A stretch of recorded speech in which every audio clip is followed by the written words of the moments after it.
အားလုံးပဲမင်္ဂလာပါအခုကျွန်တော်တို့ဆက်လက်ပြီးတော့လေ့လာမယ်အဲ့ဒါဟုတ်ပြီကျွန်တော်ကဒီမှာဆိုရင်တော့ကျွန်တော်တို့ရဲ့ database table လေးရှိတယ် C table table လေးပေါ့အဲ့ကောင်လေးကိုကျွန်တော်အောက်ကိုဆွဲချလိုက်မယ်နော်အဲ့ဆွဲချလိုက်မယ်ဆိုရင်ဘာဖြစ်လဲဆိုတော့ဒီမှာနော် receive ဆိုတဲ့ကောင်တွေက auto ပေါ်နေတယ်ပေါ့အဲ့ auto ပေါ်နေတော့ကျွန်တော်ကဒီမှာဘာလုပ်မလဲဆိုတော့ကျွန်တော် nested if function ကိုသုံးမယ်တကယ်တော့ nested if ဆိုတာတော့ if ကိုပဲနောက်ထပ်ရှေ့ကနေထပ်အုပ်လိုက်တာပေါ့နော်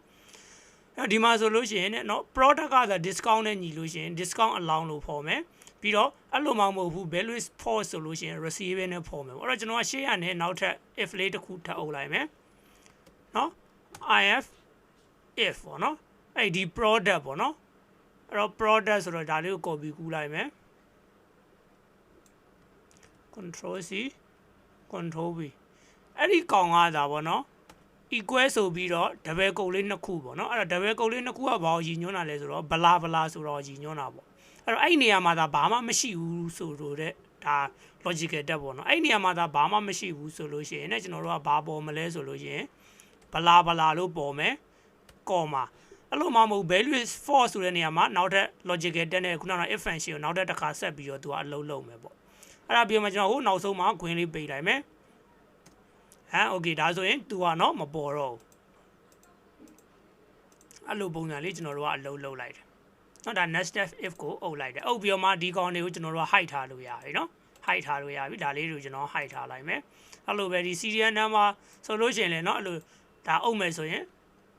အုပ်လို့ရเนาะ तू ကဘာကိုကောက်ထားလဲဒီ share invoice ကိုလာပြီးကောက်ထားတာအဲ့တော့ဒီကောင်ကသာမရှိဘူးဆိုလို့ရှိရင်မပေါ်နဲ့ပေါ့เนาะအဲ့လိုလေးရေးလိုက်မယ်အဲ့တော့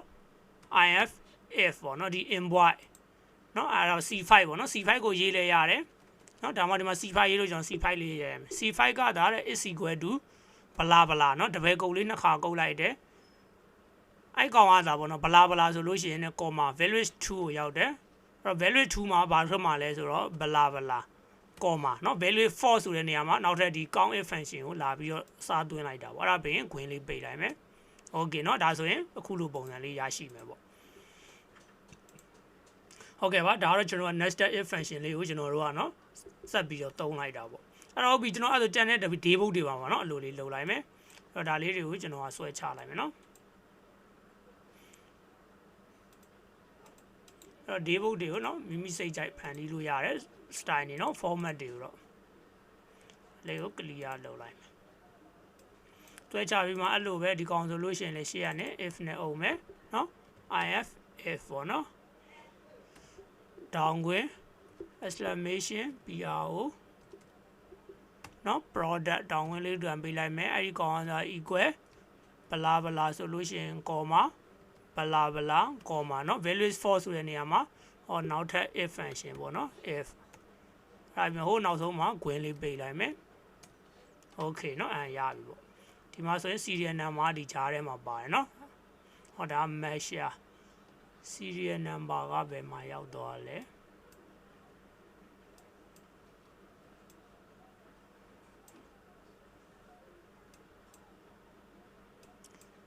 ဒီမှာဆိုရင် serial number တော့မပါသေးဘူးเนาะကျွန်တော် serial number လေးတစ်ခုတော့ထည့်ပေးရမယ်เนาะ CD ဘုတ်လို့ပေါ့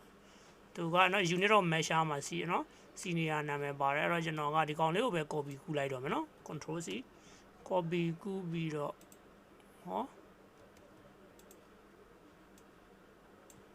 control C copy ကူးပြီးတော့မှကျွန်တော်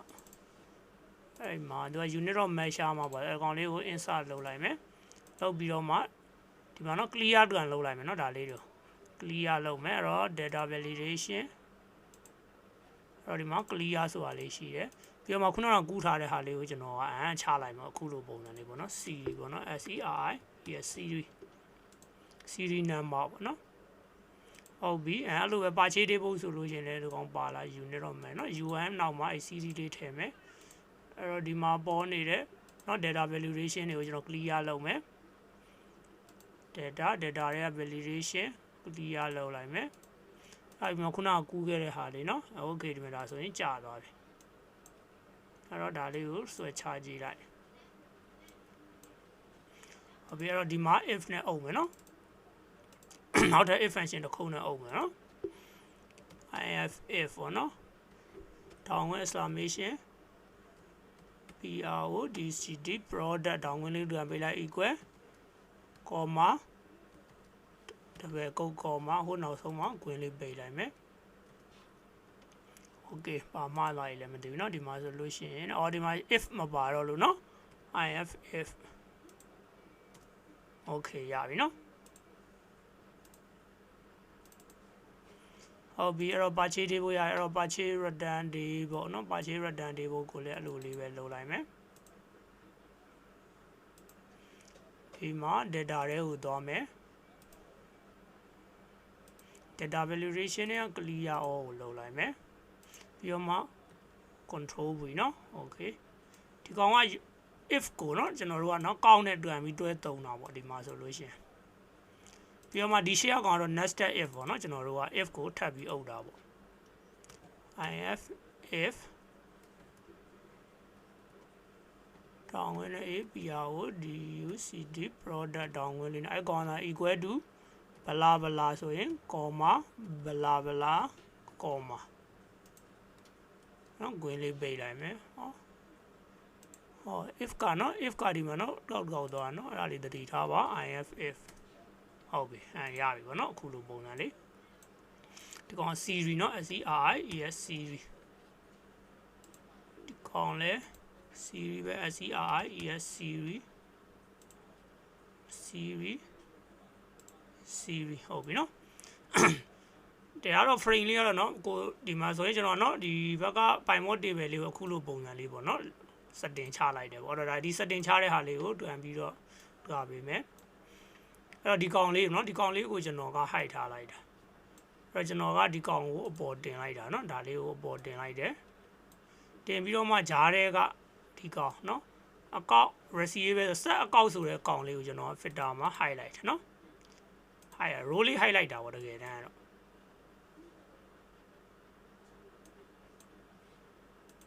ပြီးတော့မှဒီမှာเนาะကိုလိုချင်လို့ format လေးတွေเนาะ တွန်ချိန်ပေါ့ font color လေးတွေ font style လေးတွေပြီးတော့မှကျွန်တော်ဒီ set အကောက်ဆိုရင်ကျွန်တော် hide ထားလို့ရပြီเนาะ hide ထားလိုက်မယ်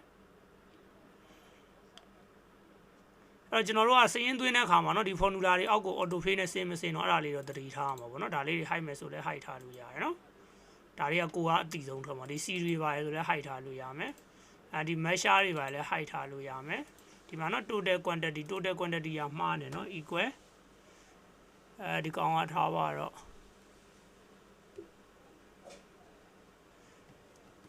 ဒီကောင်ပါလဲဆိုတော့ qty multiply pi sorry PIC price နဲ့မလောက်မယ်ပေါ့နော်ထောင်ဝင်းလေးနဲ့ဟုတ်ပါဘူးဒီကောင်က measure နဲ့မလောက်အောင်ပါနော် sorry MESUI measure နဲ့မလောက်အောင်โอเคအခုလိုပုံတယ်နော်အဲ့ဒါလေးတစ်ခုတော့တွင်လိုက်ပါတော့ဒါလေးလည်း hide မယ်ဆိုရင် hide ထားလို့ရတယ်နော်sorry ကျွန်တော်ဒီ total duty 1ကိုလည်း hide ထားလိုက်မယ်ဟုတ်ပြီနော်အခုလိုပုံစံလေးပေါ့အဲ့တော့အပေါ်မှာကျွန်တော် row တစ်ချောင်းဆက်ပြီး insert လုပ်လိုက်မယ်ဒါကတော့เนาะဟိုကိုလိုချင်တဲ့အနေအထားတစ်ခုရအောင်အဲ့တော့ကျွန်တော်ကဗာလုပ်လိုက်လဲဆိုတော့ဒီထဲကကောင်နေเนาะဒီကောင်တွေကိုအကုန်လုံးကိုကျွန်တော်က border တွေเนาะ border တွေကိုဖယ်လိုက်မယ်ဒီမှာเนาะ no border ဆိုတာရှိတယ် border ကိုဖယ်ပြီးမှဒီကနေကျွန်တော်က color လေးတစ်ခုဖယ်လိုက်မယ်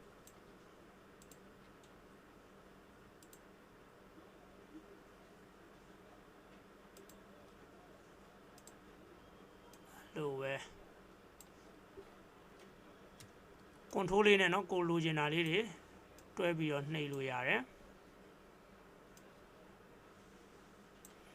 ဟုတ်ပြီးတော့ home နဲ့ခုနဒီ color လေး fade လိုက်မယ်